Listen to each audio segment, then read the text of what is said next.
मुझे अब भी याद है वो रात जिसने मेरी पूरी जिंदगी बदल दी। अगर मैं जानता कि उस पुराने हॉस्पिटल में कदम रखते ही मेरी दुनिया ही बदल जाएगी तो शायद कभी वहां गया ही नहीं होता। लेकिन अब यह कहानी मेरे साथ घट चुकी है और आज मैं तुम्हें वही सुनाने वाला हूं।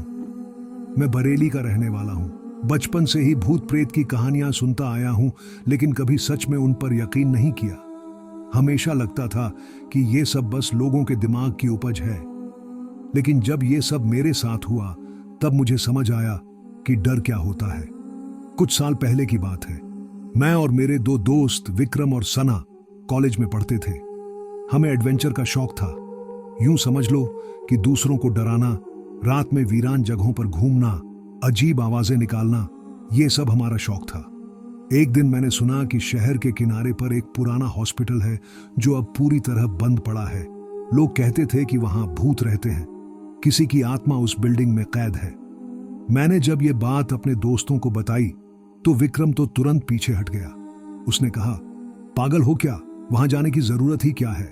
लोग कहते हैं कि जो भी गया वो सही सलामत नहीं लौटा। लेकिन सना ने मेरी बात का साथ दिया।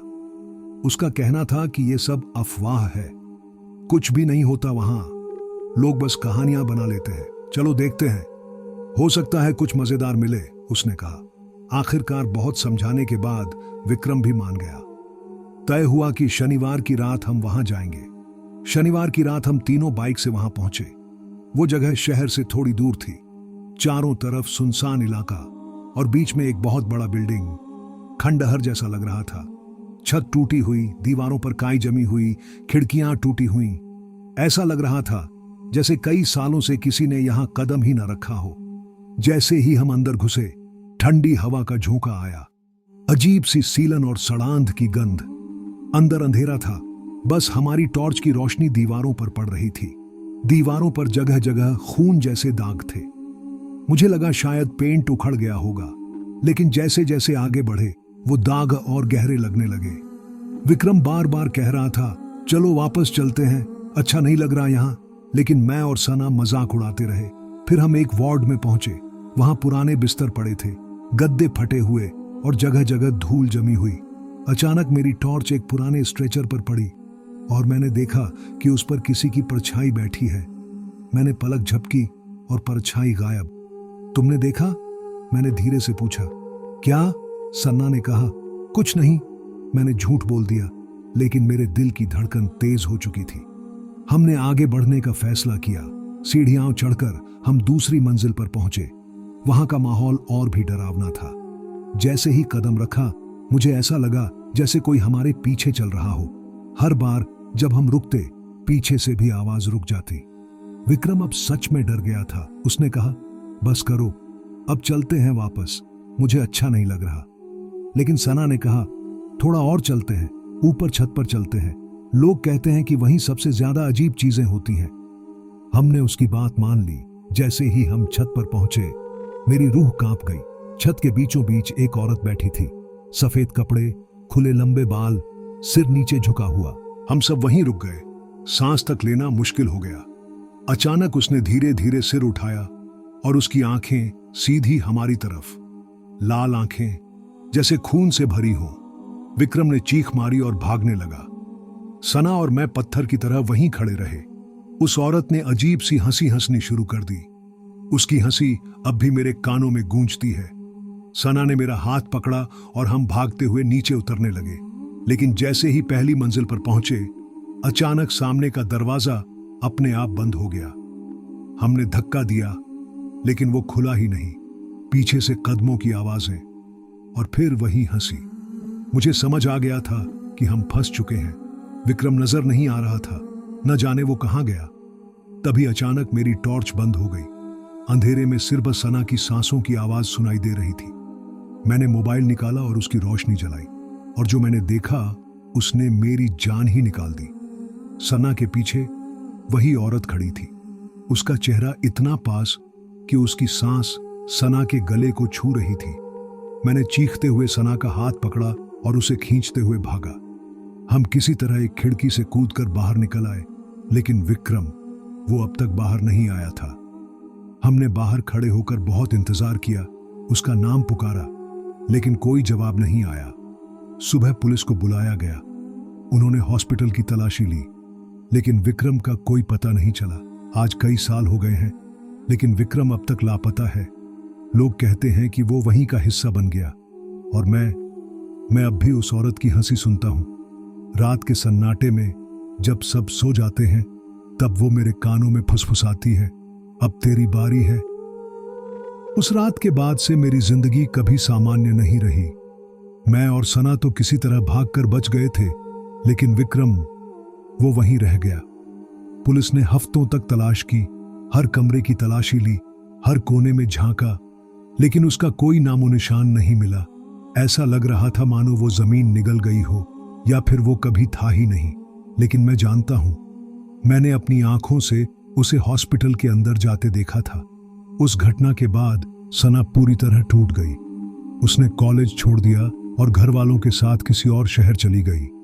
उसने मुझसे भी सारे रिश्ते तोड़ लिए। शायद वो मेरे चेहरे में उस रात की यादें देखती थी, पर मैं चैन से नहीं रह पाया।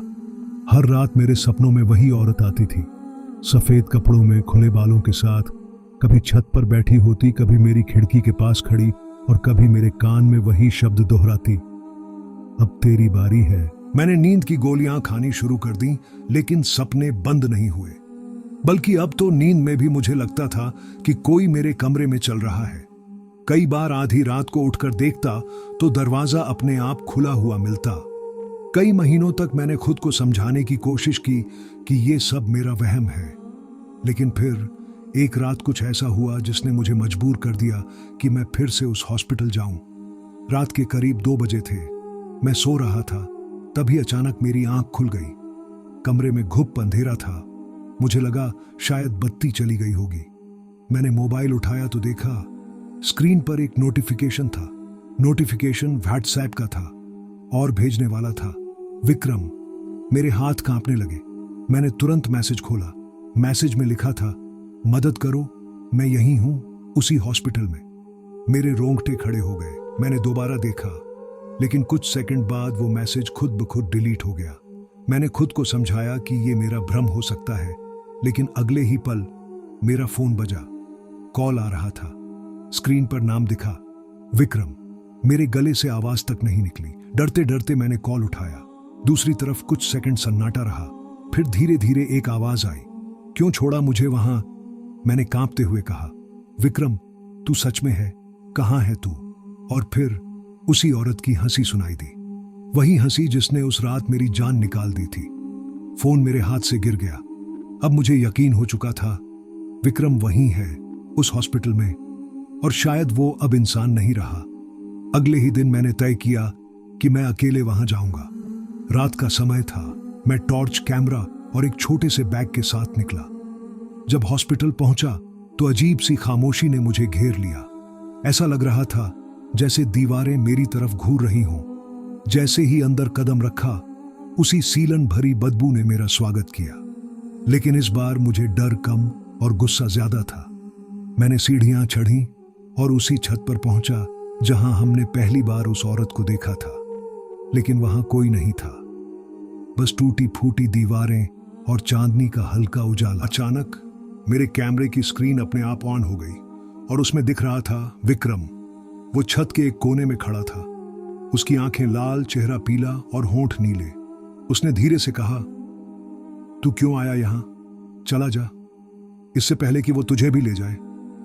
मैं भागकर उसकी तरफ गया, लेकिन जैसे ही करीब पहुंचा, वो हवा में गायब हो गया।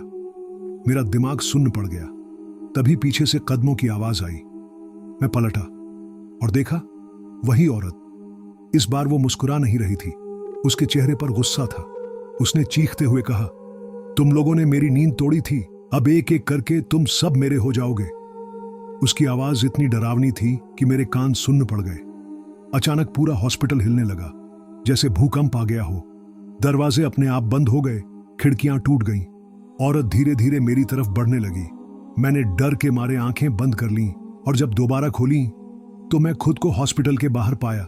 सुबह हो चुकी थी, लोग अपने कामों में लगे थे और मैं सड़क के किनारे पड़ा हुआ था। मेरे हाथ में मेरा कैमरा था। मैंने कांपते हुए उसे ऑन किया और उसमें जो वीडियो रिकॉर्ड हुआ था उसने मेरी रूह तक जमा दी। वीडियो में मैं अकेला था, पूरे हॉस्पिटल में भाग रहा था, चिल्ला रहा था, लेकिन कहीं भी ना विक्रम था, न वो औरत। लेकिन हर फ्रेम में मेरे पीछे एक परछाई साफ दिख रही थी और वीडियो के आखिर में वो परछाई मेरे बिल्कुल पास आकर कैमरे के सामने झुकती है और फुसफुसाकर कहती है, अब तेरी बारी है। उस दिन से मैं कभी उस हॉस्पिटल नहीं गया, लेकिन आज भी हर रात मेरे फोन पर मैसेज आता है, मदद करो, मैं यहीं हूं। भेजने वाला विक्रम।